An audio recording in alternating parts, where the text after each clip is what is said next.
projecting the first round of 2024. Projecting the first and second rounds of 2024 fantasy football drafts. That's what we're talking about today on Stealing Bananas. I'm Ben Gretch. You can find my newsletter at bengretch.substack.com. With me, as always, is Shawn Siegele. You can find all of his great work at RotoViz. And that's right. This is the show that all of you, what does Colin call them? Banana boys, I think it is, something like that. All you banana boys or banana, I don't know what we're calling it.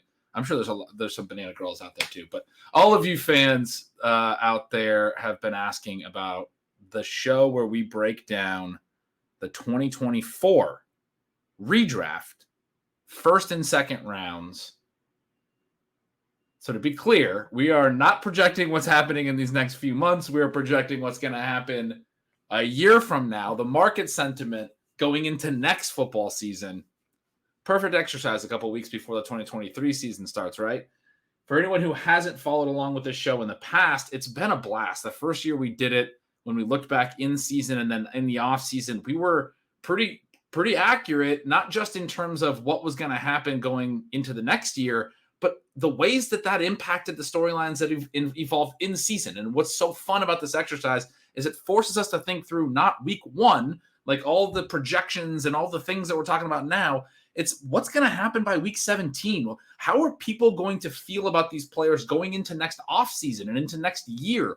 It's not quite, full-on dynasty fantasy football, but it's a little bit of that, longer term thinking as we sort of project the market sentiment a year in advance, and it impacts ultimately what we're thinking and challenges, I think, what we're thinking about what these players can do this year. And I know for me, Shawn, as I put my list together again this year, just like the 3 years that we've done it, I find players that I'm ranking very high and excited to go in on, but I don't feel great about betting on them for 2024 and putting them on my list for 2024, which what does that say? I mean, that likely says that they're falling off to some degree in 2023. They're longtime producers. We'll get into some of those players. I said the first year we did this, we did very, very well. Last year when we did it, the results were a little bit mixed. There's some really interesting notes there. We'll get into that in just a second as we kind of review, which is also a lot of fun. But Shawn, how excited are you? I know you're as geeked as I am right now. Well, I woke up today and I was fired up, Ben. I was fired up for life, fired up for fantasy football. I'm thinking Ben and I are going to record the 2024 first round. And yeah, it's so much fun. It's such a good exercise because it really does challenge you. You're going to put it out there and then people are going to be able to reference it. And so if you don't have the guts to go for it, then you're not going to be right and you're not going to help people. But you want to balance that with realistically thinking through the different scenarios and feeling very good about some of the stances because, if you go big and miss, people are going to see that as well. And so it's such a cool exercise for me because of that mix of incentives. Like, can you be courageous enough to help yourself first? Because we're going to draft off of these teams. We have a main event with ship chasing Wednesday night, Thursday night. I'm so excited. I'm moving it up days, right? We're going to be drafting together. We're going to be drafting. I get to draft with the three of you ship chasers. To help yourself, you have to be gutsy enough to pull the trigger within your own drafts and understand what that's going to mean. But also in terms of helping and then also potentially hurting listeners, you've got to have that mix of guts and yet some evidence basis, some understanding of history. So you're not just, throwing out, okay, these are some fun names. Just throwing out fun names doesn't really help. There has to be meaningful reasoning behind it. And so, but I look at this and I look at my first two names from last season and I'm pretty fired up because I could not have done it better. Yeah. And then I look at the next couple of names and I'm like, maybe we just shouldn't mention those. Yeah. You got not only what I love about that. So you have Justin Jefferson and Jamar Chase as your top two names. We talked through this last year. And before we get into the review, I just want to say, looking ahead to our actual names, what I'm so excited about this year, the last couple of years, Shawn, I think the feedback was that our lists were so similar. And you were talking through the projecting forward. Naturally, we have very similar processes. There's a very big difference in the ways that we projected forward for next year that I think is really interesting. But then, like on a macro level, but then on a micro level, there's a lot of, because I'm just seeing yours for the first time now. Literally, we dropped it into a sheet and hit record. But on a micro level, there's also a lot of really interesting stuff that we did similarly that I didn't know if you would do the same as I did. So I'm really excited to get into this year's. Last year's also very interesting, though, as you mentioned. Your big macro shift last year was that you called your shot. 2023 drafts are going to start with 2 wide receivers. It was going to be Justin Jefferson and Jamar Chase. That's exactly the way that it's played out. And I mean, that's alone is incredible. I still had McCaffrey and Taylor at 1 and 2, backing up the ADP from last year. And then I had Chase and Jefferson at 3 and 4. I had Pitts at 5. You had Pitts at 4. Kyle Pitts did not have the season we expected in 2022. I think we're all aware of that. You had Taylor and McCaffrey as your other top 5 guys as well. So McCaffrey in both of our top 5s, again, he does wind up back there, even though he has kind of a winding 2022 where he gets traded mid-season. 3 of those guys still there. Pitts, we understand why he's fallen out. Taylor has also fallen out. Some of that to this point is now contract related. Some of it's 2022 production related. But then when you get out of that top 5, this is where it gets really interesting to review and how it impacts 2023. Because what we were excited about, Shawn, was a lot of these running back profiles. And it's the guys that got hurt that we've talked a lot about in terms of 2023 being potential discounts. And so in the next 5 picks, both of us had 4 running backs in Cooper Kupp. And Kupp is still in that range. We both had him 107. He's right about 107. He was going a little higher last year. We had him falling a little bit. That's where we're at. He got hurt, but he's still really good. The other 4 backs, we matched 3 names. So Javonte Williams, Breece Hall, and DeAndre Swift. We each had all 3 of those guys in this 106 to 110 range. And all 3 of them got hurt in one form or another last year and are a lot cheaper this year. The other name that I had in that range was Barkley. The other name you had was ETN. You had Barkley at 112. I had ETN at 202. So we had those running backs also in the same relative range. Early in the second round, we both had J.K. Dobbins coming in there as well. And so you look at basically all the running backs we ranked last year. This is what we talked about on last year's show. You were smart enough to keep Austin Eckler in yours. I dropped Eckler completely out on age. I left Najee Harris in. You dropped Najee Harris out. So you win this one. I had Najee Harris falling all the way to 210. He was going much higher last year. You dropped him completely out. We were both down. The other thing that we totally hit on is the players that were going in the first 2 rounds last year that we dropped completely out of our rankings. Those players were Derrick Henry, Alvin Kamara, Aaron Jones, Joe Mixon. We have Mike Evans here. Each of us had all of those guys dropping out. I also had Debo dropping out. We both had Tyreek Hill dropping out. So we were wrong on that one in a pretty big way, frankly. And I had Eckler dropping out. You had Harris, and you also had Travis Kelce dropping out. So that's where you had Eckler hanging out in. I had Kelce hanging out in. And obviously both of those players had chances where they could have fallen out of this type of range, but instead they both stayed healthy and had really strong 2022 seasons. And they are going where they should be going in this year's drafts. But they were a little bit fragile last year. They're probably still a little bit fragile this year. But that range of running backs I just mentioned that we both dropped out of our rankings, our look-ahead rankings, we talked a lot about last year as an aging crop of running backs that were still going in the second round. There are these 25-plus-year-olds, 26, 27, 28. All of those guys, Dalvin Cook, Kamara, Aaron Jones, Joe Mixon, Derrick Henry has fallen. He was a first rounder last year. He has fallen to where now, he is still, a late second rounder in most competitive leagues right now. 2-3 turn guy sometimes goes in the third. I think his ADP still sits in the top 2 rounds. So we weren't technically right to drop him out. But that was an interesting takeaway because we sometimes get the feedback that we're too youth oriented with this exercise. But all of the veterans that we dropped out actually have fallen out here in going into 2023.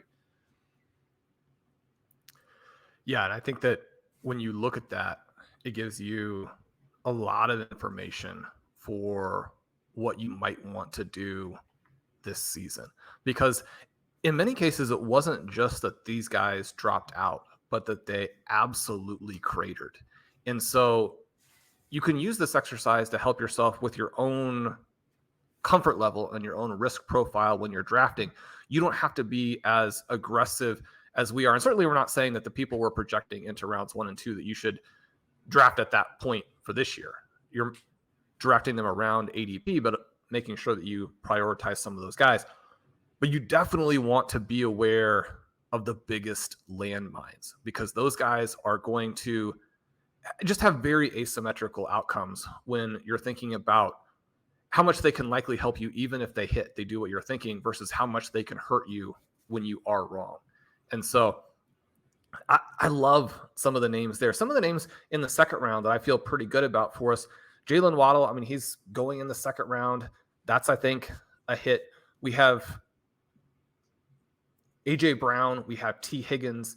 We have some of those guys in that range where I think people look at that and think, I mean, it's still fairly aggressive to think of some of those guys being good enough to overcome some of the situations in terms of volume or other types of things. For them to be in that range, I think, is very encouraging. And then someone like a CeeDee Lamb, where to have him at 111, that's not like going dramatically out of your way. You can easily see how that would end up there. But for someone who did have some steps he needed to take and was probably going to have a little bit of a limit to his ceiling, regardless of how things played out, for him to have the season to where he would be 111, again, I feel great about that pick for us. Certainly doing this exercise is just, it's so valuable, especially when you do look back and you do hold yourself accountable for some of the things that didn't go right, because it reminds you of the risk of the veteran players. And it reminds you that not everybody that you have selected as a priority youth target is going to hit. And so your teams overall, the way that you structure them in redraft, has to be resilient in the face of some of those misses. And so when we talk about how do you select a wide receiver heavy team, how do you select a zero running back team, you have to build such that those guys can dramatically outperform their ADPs, but that ideally they're going to have some value even if they don't. They're going to have some floor, but also if you have a pure miss or you have an injury, that the overall lineup still works. So doing this kind of exercise and reminding yourself about the misses as well is very valuable. It's crazy for me, Ben, to look at this and see all of these running back landmines of the young guys and how that now has created a wide receiver heavy overall ADP landscape for 2023. And thinking about how much of it is exploitable this season, because those guys still have talent levels that are pretty incredible, and how much of it is just yet another warning that anytime you draft a running back early, you are pulling the pin on a grenade and you're hoping that you get rid of it before it goes off. Absolutely. I mean, I think that's a key takeaway. And I did leave our hits off when I was kind of going through that review, but yeah, we had some good ones. But another really interesting thing, Shawn, is that you go through the review, I was pointing out all those running backs. And when you look at what were the lessons learned from last year, I think the first one that glares at you is these guys that we had dropping out at running back, we were correct about, but also the young ones we were elevating, we were incorrect about. It's just running back didn't go great the way that you would have expected going into the year. The second part of it, again, to the criticism that we often get too youth heavy, like I immediately levy that criticism on myself when I see that I had Kyle Pitts in the top 5, right? But who are the guys that we missed on that are actually in the top 2 rounds that we didn't project? They're all young guys, Shawn. We actually missed on some. So to the extent that we did something wrong, now you point out we did well with Jalen Waddle and T. Higgins. We kept A.J. Brown and CeeDee Lamb and those guys in. But like I have DJ Moore and Chris Godwin in the middle of my second round. We both still have Diggs in there. That was correct. I have Cortland Sutton and Mike Williams at the very back of my second round, thinking that those guys were going to make some huge leap. Shawn, you have Jerry Jeudy at the back of your second round. A couple names I think that are a little bit older. You did project some younger guys like a Drake London who didn't quite make that big of a jump with his year 1 to year 2 ADP. But the guys that did, Olave, Garrett Wilson, Devontae Smith, we don't have these guys in our list, which okay, well, on one hand, that means that we're idiots, which we've never denied. We very much are comfortable saying that we don't know anything.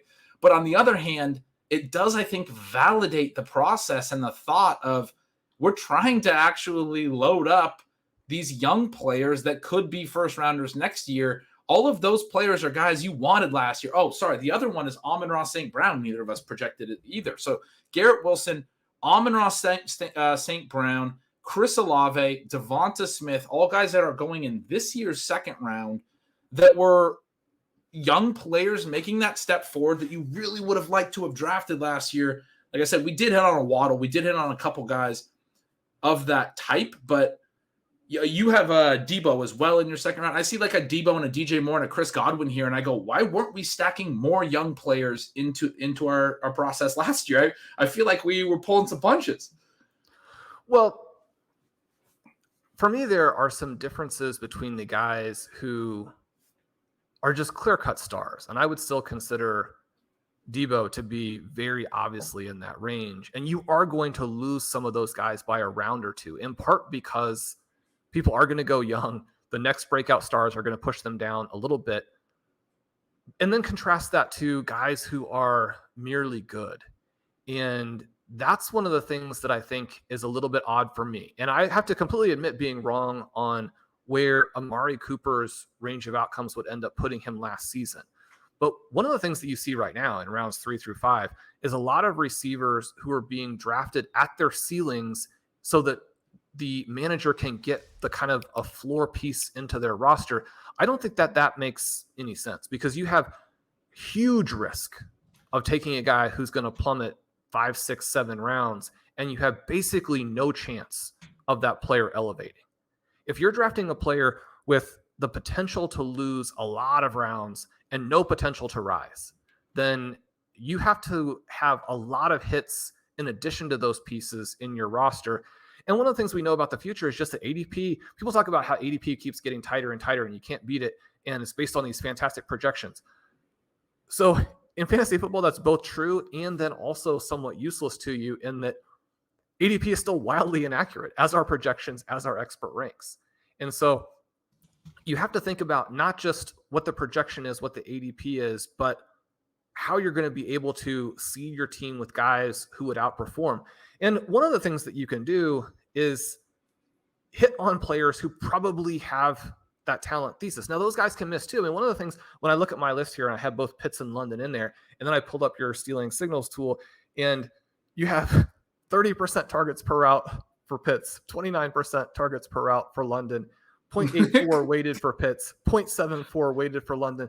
And I'm like, the main thing here is that, as I mentioned several times, I like Marcus Mariota, and yet he was not very good. He had one of the worst seasons in NFL history when you think about how that worked. So when you talk about, well, how did those guys do so poorly from an actual results perspective and maintain their slots? Again, that gives you information as well in terms of where that talent profile is, where the range of outcomes is, how you want to be thinking through it. And again, I mean, some of the stuff here in terms of not being aggressive enough is merely not trying to get so crazy that we lead people down the wrong path, because the highest rostered person for the two of us in main events, which also then trickled down to most of our other formats for both of us individually, was Garrett Wilson. Well, we didn't put him in the first 2 rounds in part because we were getting him in round 12. And you're like, I mean, do we want to put a round 12 guy in the first 2 rounds from next season? But that reminds you again that those players, and especially in today's day and age with the rookies, you have to be very careful when you fade them, but you also have to be very intentional in terms of how you're selecting them and what ADP is, because you can't also draft them to the point where you've squeezed out their ability to beat ADP in that season. Because, I mean, you can have a JSN or an Addison or a Quentin Johnston have a good year this year and be drafted in the second round next year and have it still not actually work for you that you win this year because of it. So we want to think through those types of things as well. I mean, if JSN is drafted in the second round next year, for example, it doesn't necessarily mean that you won with him this season. We want to work through the nuances as well as work through the exercise. Yeah, Garrett Wilson was a good piece to have last year. He wasn't necessarily as big of a rookie hit as some of the ones that we have seen, right? The Justin Jefferson season or the Odell Beckham season or some of those. I did have him. I listed 10 near misses last year. So it's basically a whole other round. But I did have him on my near misses list for last There year. you go. Garrett Wilson. So I'll keep that as a little badge. But no, yeah, I mean, I think that was all really well said. Obviously, the lessons that we take from this exercise are not super clear and cut and dry. We have to think about it a little bit dynamically, but it is interesting to consider. And one of the points you made is more of a dynasty point, but a great one, where like some of these guys, like a Drake London, doesn't have to have a perfect season production wise or anything else to maintain his ADP in redraft. Whereas some of the veterans, a lot of the running backs we talked about, but I was even thinking through a Travis Kelce, and I'll get to why in a second. Those players, when they don't have a good year, crater. And if they do have a great year, then they can stay there. I bring up Kelce because we also did this exercise in season. Sean, I didn't get your list into our spreadsheet, so we're not going to go over our whole in-season list. I do think it's interesting that the in-season list was very accurate to where we are now. It has a lot of those youngsters moved in. And it was just probably week 6 or week 8-ish, I think, when we did this, because it still has, I mean, for me, I have Cooper Kupp second overall. It's before the Cooper Kupp injury, reasonably early still in the season, but I think a stark improvement. So we learned a lot early on about what we thought about these youngsters and what was going to happen. And so that's exciting and interesting to think about. But on the in-season list, I still have Mark Andrews ranked ahead of Kelce in the beginning of the second round. I have Andrews at 202. I have Kelce at 203. Andrews famously started the season very well last year and then closed the season very poorly. But I didn't have Kelce's 2023 season or 2022 season even halfway through as being good enough for the first round in 2023 until he made it all the way through and through the playoffs and produced. And then, because at any point you're like, well, he could get hurt and then he falls, right? He's just done. You have to do it the whole year, and then you get, and that's the consternation I have with drafting him this year as well. I still think he's so valuable that I am going to take him in some leagues, but I've had people tell me that he's so valuable that they have to take him. I'm like, well, I mean, even in season last year, I wasn't sure he was going to be a first rounder the following year, right? And he was having this great year. He goes on to have the greatest tight end season basically ever relative to the next best guy. He had over 100 PPR points more than anyone else in the position. And we're still only taking him at like 107, but there's a reason for that, is my point. It's not as simple as he provides this advantage that he provided in the past. At some point, the carousel stops for every player. It's just the reality, right? Like I don't want to doom Travis Kelce or anything, and I'm certainly not trying to. Back off, then. Yeah, that's pretty bleak. Sean, let's get into our first round. We're going to do the first round here today. The last couple of years, we've done it as 2 shows because we inevitably go very long on these things. We have such a blast going through them. The first round is interesting right off the bat because, I mean, there's a couple really interesting things we could talk about right off the bat, but the big macro shift maybe won't come up as much until our second round show, Sean.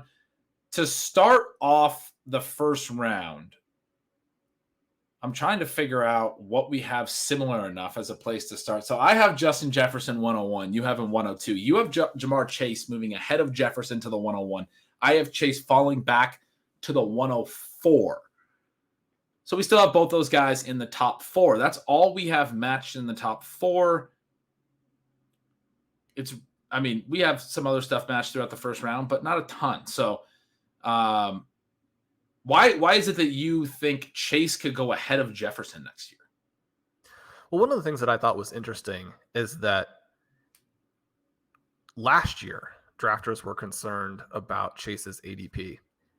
And most of the issues that they brought up came to fruition in one way, shape, or form, where Jamar Chase doesn't really have those crazy standout numbers in terms of targets per route and all of the different peripherals that you get when you look at a Justin Jefferson. And even when you look at these Miami guys, for example. I mean, you did a nice piece on the show recently talking about Cooper Kupp and just how good he has been over multiple years, including the playoffs.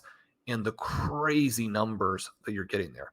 Jamar Chase doesn't quite have that. And it's kind of interesting as well. If you have interest in the ESPN advanced analytics with the sort of the open score and those types of things, where really cool information, also maybe some reasons to be skeptical because Jamar Chase doesn't really look that good in it. And you're thinking to yourself, well, I've seen Jamar Chase play both in college and at the NFL. He's pretty good. And so we worked through some of those things.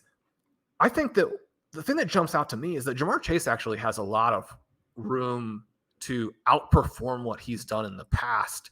And simply having a little bit of a baseline of what a person's been able to do without some of the peripherals that other stars have, and what that means if they would take a step. And when you look at Chase and when you think about the issues that Joe Burrow has had, that the offensive line has had, and the steps that they have taken to remedy those, and then you think about the fact that Jamar Chase missed a bunch of time last year with an injury, right? You don't even necessarily need to go back to what he was in college when you look at him over his first 2 years, and he's one of the greatest wide receivers across 2 seasons of all time.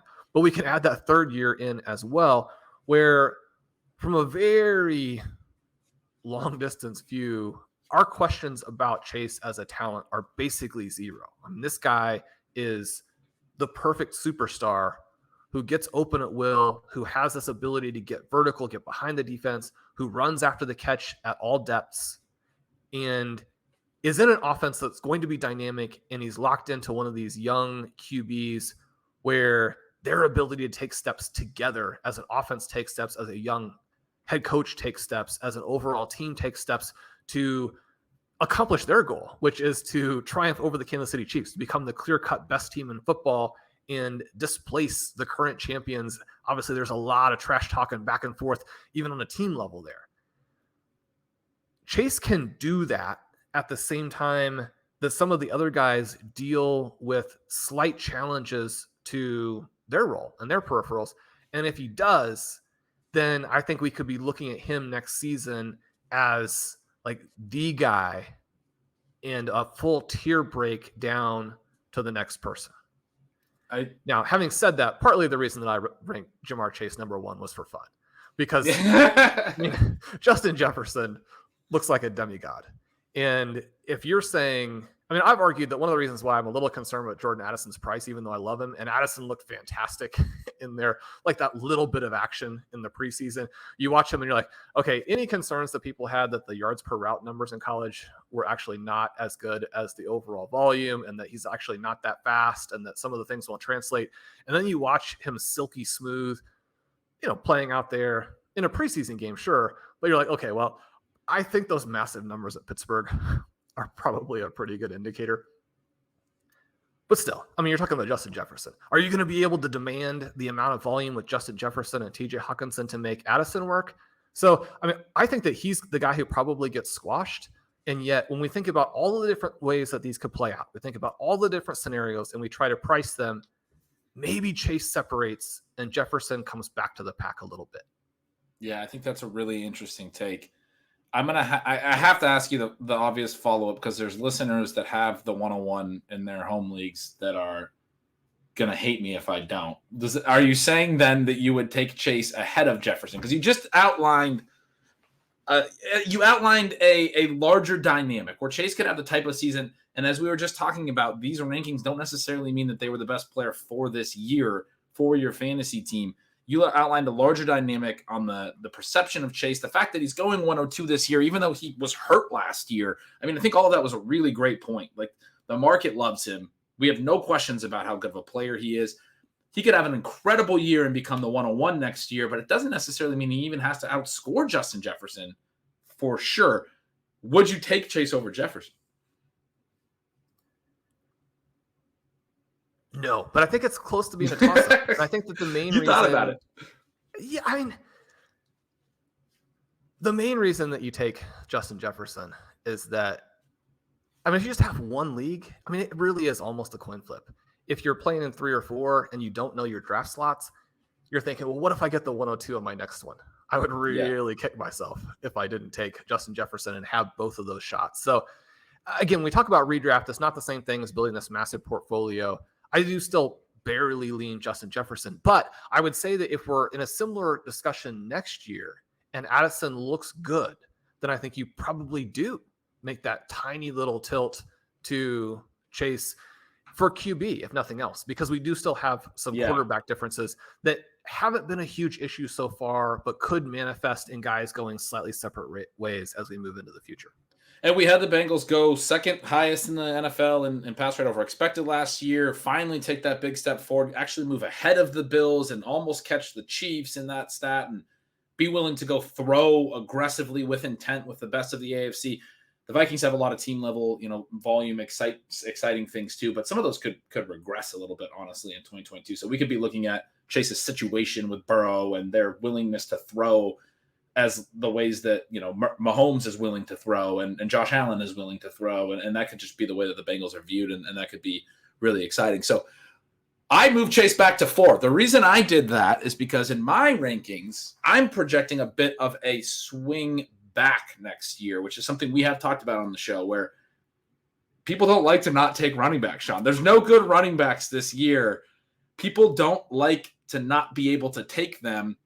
Before I say the 2 that I took, though, you have a couple youngsters at receiver that fill out your top 4, Garrett Wilson and Jalen Waddle. Waddle's a really intriguing one for me. Spoiler alert, I still had to keep Tyreek ahead of Waddle. I couldn't talk myself into those 2 flipping.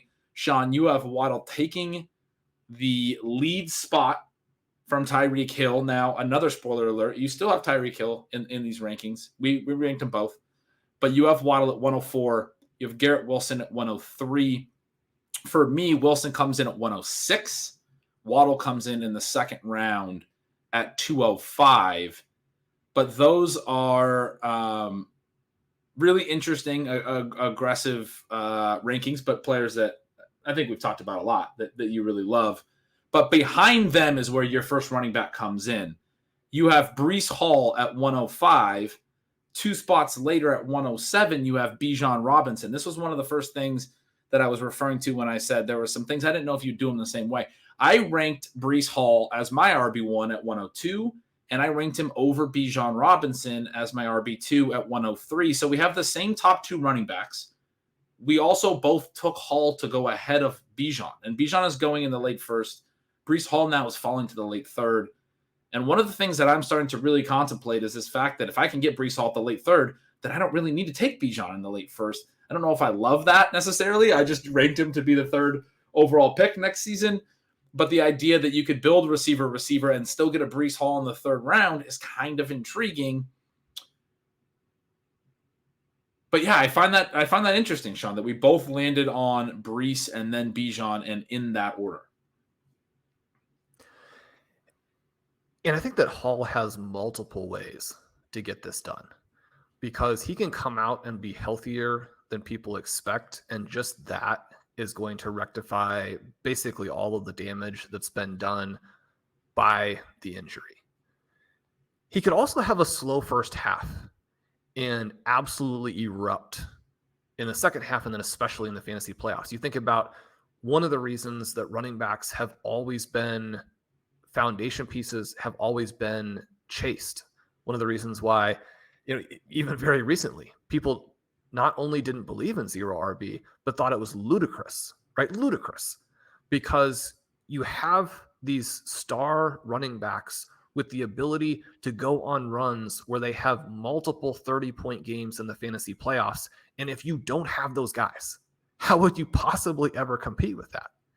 And so when I'm looking at Breece Hall, and we've talked about his peripherals at length, but again, I think you can kind of back away from that and look at what he was at Iowa State, look at how he tested at the combine, and then look at how all of that information immediately was so clear on an NFL field, where he was a plus receiver and he had that same long speed that you get from a Jonathan Taylor. And so you're essentially talking about a Le'Veon Bell, David Johnson type of guy who has Jonathan Taylor long speed.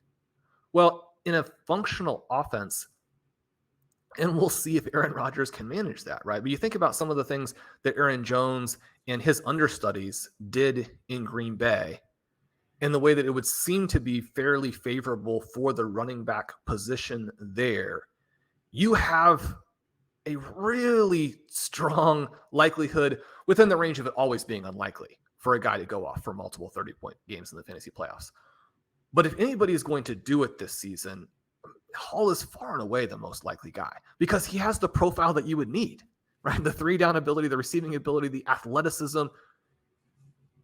I think that gives him the best chance to be the top guy. And you contrast it with Bijan Robinson, who I don't think that there's actually that much way for him to fall if he stays healthy, but he's got a little bit more of this offense that is so good for running backs that I don't think you can fall much, but also probably not quite right to rise to the 101, and probably also doesn't have quite the long speed and may not be used at quite the level as a receiver, even though his plus receiving ability is what generates all the Saquon Barkley comparisons and gives him that chance to have the monster rookie year. Certainly, if he has that Saquon Barkley season, then not only do I think that he has a chance to be the 103 where you have him, but I mean, anything like that is going to put him right there in the mix, pressure on even a peak Justin Jefferson season for the 101 next year. Yeah, that's all really well put. And I love the note about Aaron Rodgers running backs. That's something that I've really kept in mind with the Breece Hall sort of ceiling outcomes is Rodgers backs have always been good. I mean, it didn't matter if they were Eddie Lacy or Cedric Benson or whoever. That's a stat we used to talk about, 8 years ago in fantasy. It was like, hey, you want Aaron Rodgers running back, whoever it is. And it's been true with Aaron Jones for a long time.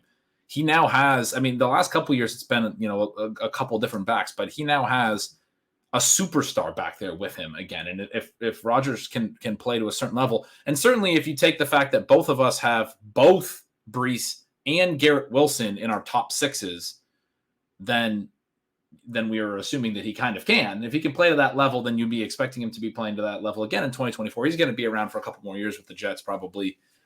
And if those offenses are at all like his offenses in Green Bay, if he's able to bounce back at all, and he seems a lot more committed this year in the offseason and all those things. So there's reasons to believe that. Breece could really benefit from some of the dynamics, some of the checks he makes at the line, some of the pressure he puts on defenses and the packages that they have to call that allow for more space for the backs, his ability to process and then check down effectively, quickly, timely, which I think has always helped Aaron Jones in the past game. There are all these elements that you can say Aaron Rodgers is doing a lot to get his running back in a good spot. The running backs are talented too, but that could be fantastic for Breece. So, Shawn, your top five: Jamar Chase, Justin Jefferson, Garrett Wilson, Jalen Waddle, Breece Hall. Your 7 is Bijan Robinson. Your 106 is a player I couldn't sneak into the first round. I didn't quite have the stones to do it.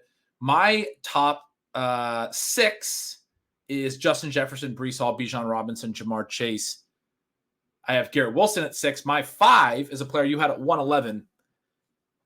So 2 guys here that are interesting to talk about. I have Jonathan Taylor at 105 as the RB3. You have him at 111. He's your RB4. And then you have Jackson Smith and Jigaba at 106 next year. I have him into the second round. Like I said, didn't quite have the stones. I have him at 204. I'll make the case for Taylor. So Taylor, to me, obviously a lot of concerns about the holdout. Didn't play particularly well last year. But the thing that we love about him and the thing that I'm excited about him going into this year is that people seem to have forgotten that he was so talented that even though he didn't really have the great touch mix, he was still a 101 or 102 type player last year, very similar to the case you just made with Jamar Chase, where we came into last year like, well, Jonathan Taylor isn't a guy who catches a ton of passes. There's a little, it's more than Nick Chubb. It's more than Derrick Henry and those guys, but there's a little bit of when Adrian Peterson used to go 101 vibe.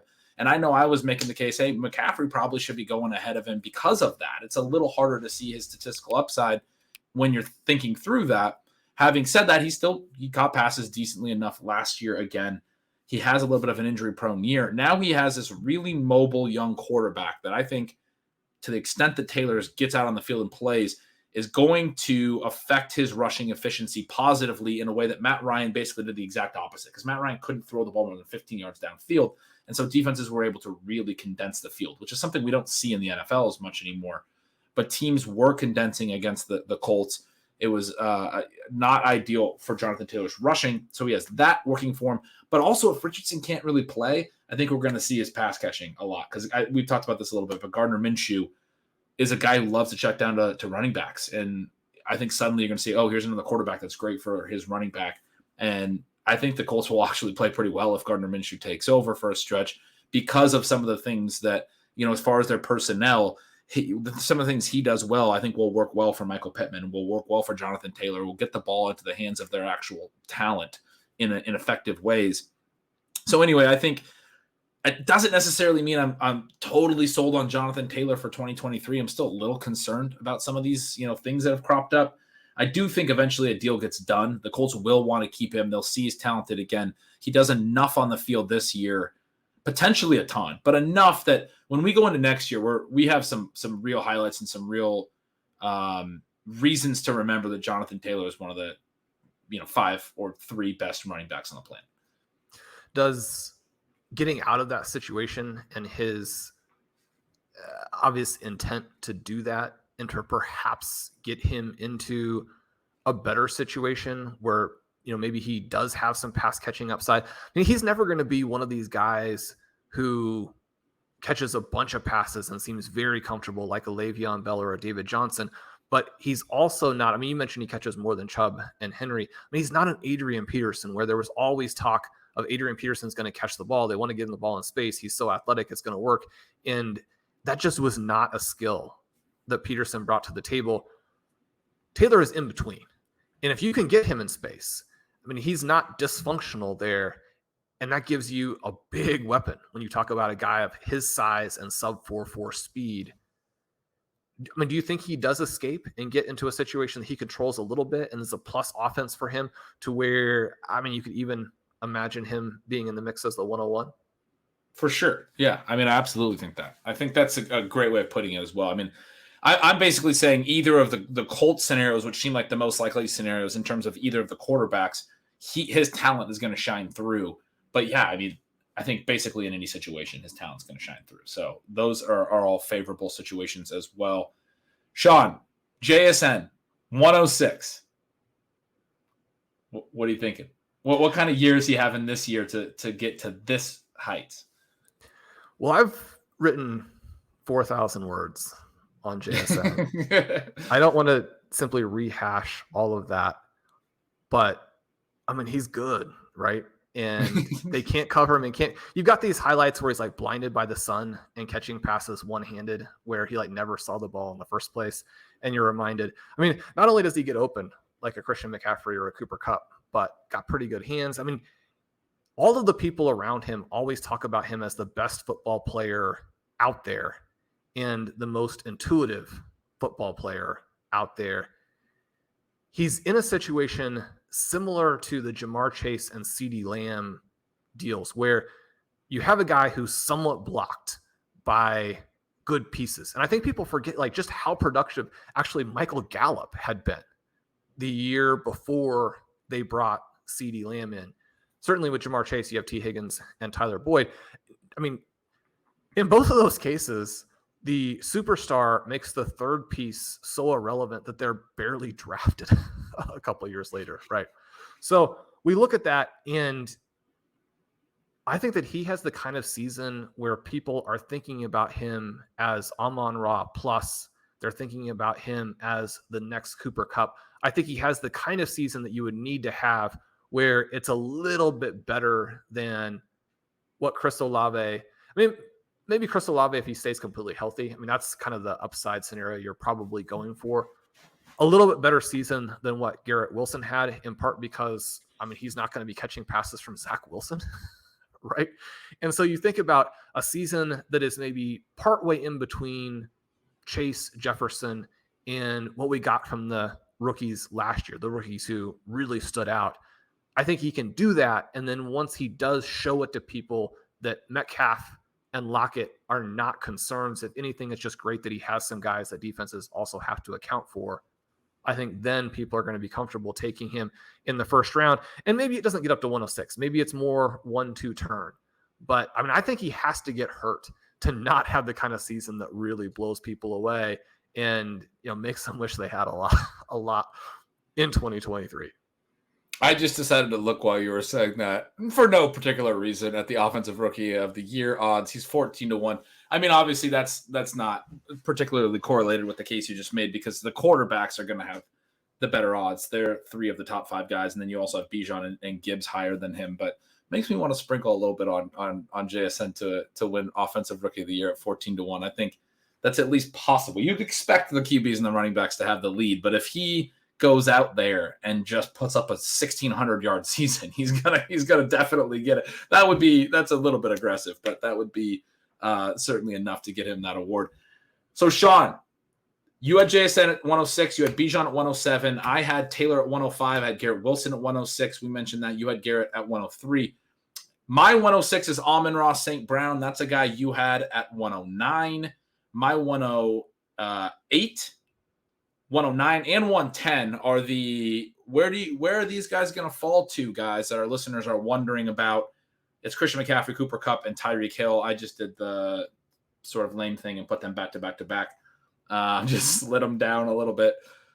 You have them at Tyreek Hill at 112, Cooper Kupp at 201, and Christian McCaffrey at 202. So you did the exact same thing. You put them back to back to back at 112, 201, and 202. I just noticed all 11 guys in my top 11 are in your top 14, but you do have JSN in your top first round that I don't have in my top. Well, I have him at 16. So all your guys are in my top 16. My 12th player is down at 207 for you. We'll save him for the next show. But I do want to talk about one more running back before we go. So our top 5 backs do wind up the same. You go Breece Hall, Bijan, and then Jahmyr Gibbs is your 110, Jonathan Taylor, and Christian McCaffrey. I go Hall, Robinson, Taylor, and I go McCaffrey, and then Gibbs. I have Gibbs at 111 as my RB5. We mentioned your running backs a little bit lower. I didn't mention all of your names here, but let me just go through your whole first round as well for the listeners. Jamar Chase, Justin Jefferson, Garrett Wilson, Jalen Waddle, Breece Hall, Jackson Smith-Njigba, Bijan Robinson. Then you go CeeDee Lamb, Amon-Ra St. Brown, Jahmyr Gibbs, Jonathan Taylor, Tyreek Hill to close your first round. But Gibbs there at 110. I have him at 111. For you, though, it is RB3. That's a guy that we both really like. Think he's going to take a huge step, but probably I would guess for you, similar to me, we're a little concerned, or at least this is more about the market being a little bit concerned about what his actual touches are and those types of things. So he feels more like a 1-2 type turn guy than a top 5. Yeah, and I think the trajectory here could be very similar to what we got from a Christian McCaffrey, where McCaffrey immediately showed the plus receiving ability. He was okay as a runner, and he split with a very good back as a rookie. And as a result, a lot of people saying going into year 2 that he should still be like that 2-3 turn kind of player. And, my argument there was you want to have basically 100% Christian McCaffrey. This is the type of player who takes the next step in year 2 and absolutely explodes. I think we're going to see similarities. I don't think that Gibbs is quite as good as Christian McCaffrey, which only makes sense since McCaffrey is probably one of the 4 or 5 most impactful, running backs of the last 30, 40 years. But Gibbs does have the long speed, even more so than McCaffrey. He has very innate receiving ability. You combine that level of explosiveness. One of the things with McCaffrey is that he's like a good, not great, pure runner. I think with Gibbs, maybe you have a little bit more electricity there, but potentially a little bit lower actual ceiling for touches. I mean, one of the things with Christian McCaffrey coming in, and one of the reasons why I felt pretty comfortable saying you want basically 100% in year 2, is that he had been a massive workhorse in college. We don't really have that for Gibbs. I think that he could be always in that workload range where, from a pure projection perspective, maybe people have trouble projecting him to a point total that he gets into this 110, 111 type of range. But one of the things that I agree with you very, again, big picture sort of perspective is that especially if the wide receiver heavy builds don't crush this year, there's going to be a desperation for how do I play running backs in a way that gives me this very obvious and meaningful advantage out of the first couple of rounds, I think people are going to look at Gibbs as being the guy who could beat Eckler, right? And as good as Austin Eckler is, there's still a pretty meaningful gap between what Christian McCaffrey is and what he can give you as a ceiling and what Eckler can give. But I think that Gibbs is basically, you think about, what's maybe the 65 to 75% outcome for somebody who comes in with Gibbs's type of profile, both production and just extreme athleticism. I think he could give you the seasons like an Austin Eckler, which, I mean, again, people are looking at Austin Eckler this year. They're concerned about the rushing. They're concerned, is the offense going to change and not give him as many receptions? But I mean, he's right there in the middle of the first round because there are just so few backs who can give you that. Yeah, I mean, absolutely. Yeah, then you mentioned the system, like sort of the systematic shift. To wrap up our first round show, you had 8 receivers in your first round, 4 running backs. I wind up with 6 running backs back there. So I'm projecting that the market, we're going to have some interesting running backs this year, and the market is going to find guys that they love and they want to draft next year. At least that's what I'm saying. I might be wrong. We have talked in recent shows about how the running back ceilings have kind of dissipated, and maybe the fantasy football market will continue to move away from running backs early as a result, which is sort of the way that you are projecting it to go. But I think it's a really interesting dichotomy between our two lists, where you have, only one running, but you have 4 receivers to start, only 1 running back in your top 6, only 4 in your top 12. I have 3 in my top 5. I have 6 in my first round. And so it's a split running back receiver 6 and 6 first round. And then I still have more than you in the second round. So a little preview for the next round.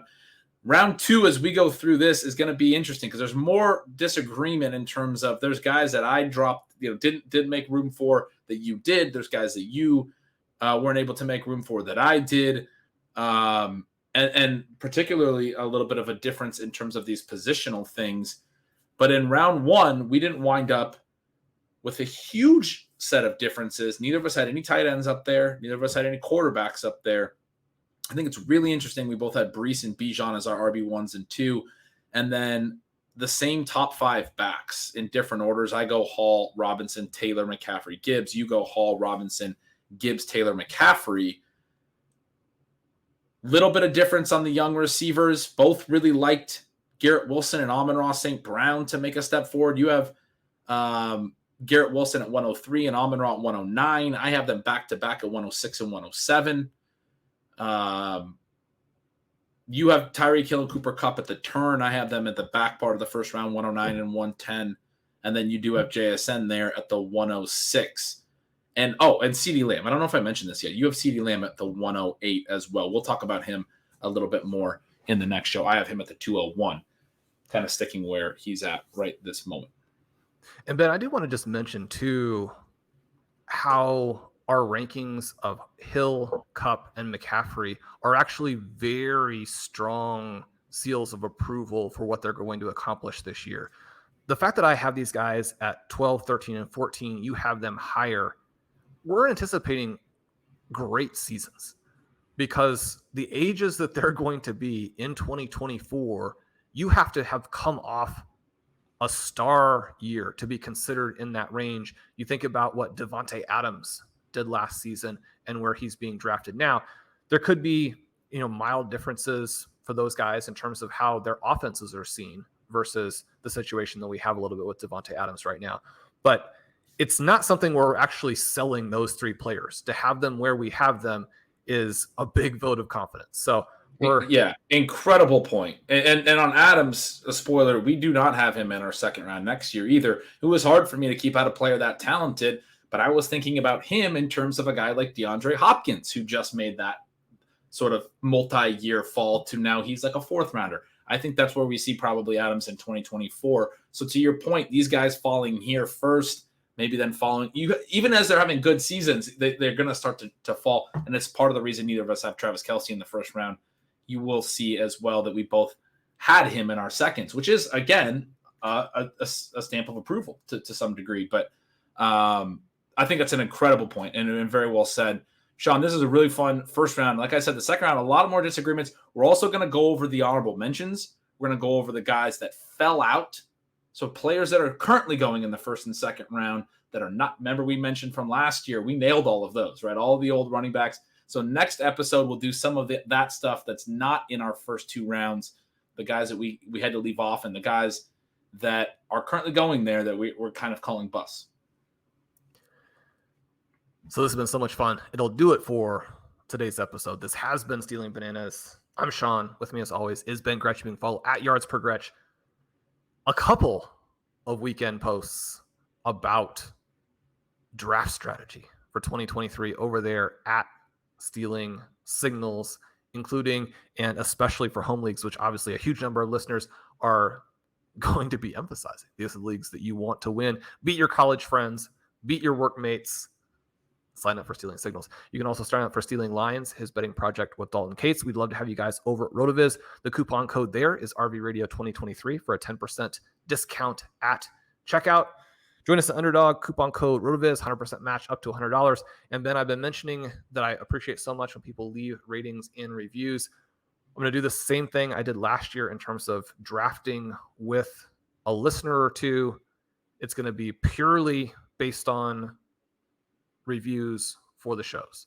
So if you were thinking I've got something creative I want to say about Stealing Bananas, leave that on your favorite podcast app, and it may get you a draft with me in a Fantasy Pros $350 league, which then this year has a $1 million grand prize. So that'll be pretty fun. That'll do it today. We love you guys. We'll talk to you soon.